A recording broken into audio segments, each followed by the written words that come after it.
Alors comment on fait pour sortir du lot dans un monde professionnel qui est complètement saturé?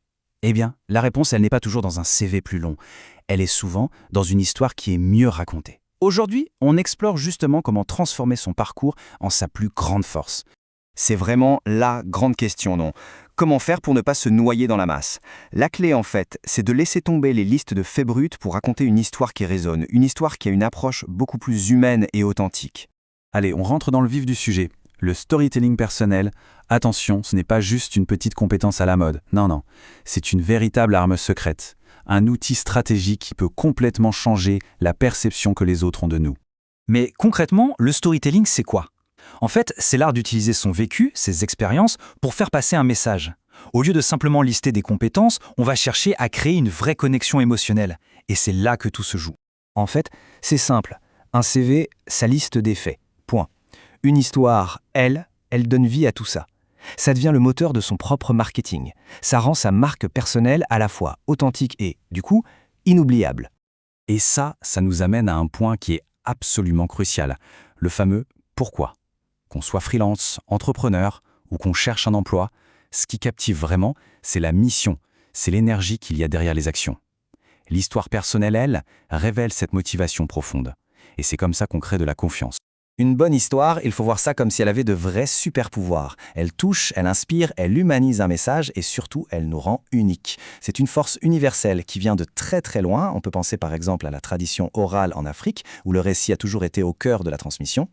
Cette citation de Platon, elle a beau avoir des siècles, elle n'a jamais été aussi vraie qu'aujourd'hui à l'ère du digital. Raconter son histoire, c'est prendre les commandes de sa propre narration et inspirer les autres à y croire.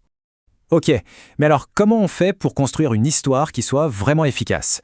Il y a 3 piliers, 3 bases fondamentales pour être sûr que le récit touche sa cible. Alors la formule, elle tient en 3 mots.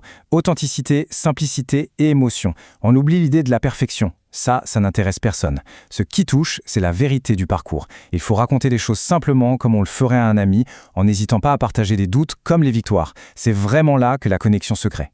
Et cette idée, elle est centrale. Le parcours de chacun est absolument unique. Et il n'y a pas de petite histoire. Ça n'existe pas. Chaque expérience a de la valeur et peut devenir un outil de communication hyper puissant. Bon, maintenant, passons à la pratique. Comment on passe de l'idée à quelque chose de concret? Allez, voici un plan d'action tout simple et super efficace en 5 étapes pour structurer son propre récit. Avec une structure comme ça, on ne raconte plus une simple biographie. On raconte une aventure captivante. On part du début, on identifie l'étincelle qui a tout changé, on explore le chemin parcouru, avec les obstacles, on définit sa mission d'aujourd'hui et on finit sur un message qui est fort. Regardons cet exemple concret sur LinkedIn. Ce post suit parfaitement notre structure. On sent bien le point de départ, et puis le déclic, la fameuse offre d'emploi. L'auteur nous embarque dans son cheminement jusqu'à cette décision. C'est ça qui rend le tout si humain et engageant, bien plus qu'une simple annonce.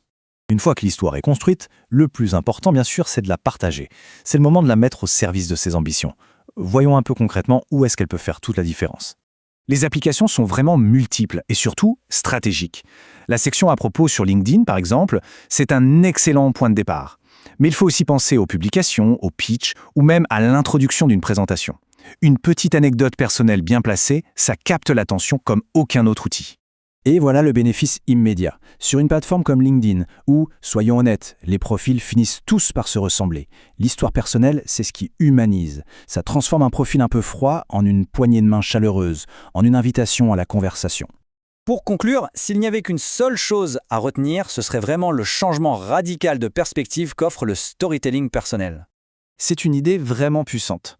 On a souvent tendance à vouloir montrer uniquement la réussite finale. Mais ce qui inspire vraiment, ce qui crée la connexion, ce sont les efforts, les doutes, les leçons qu'on a apprises en chemin. C'est dans le parcours que se trouve la véritable valeur d'une histoire. Chaque expérience, que ce soit un succès ou un échec, a forgé une voix unique, sa propre voix.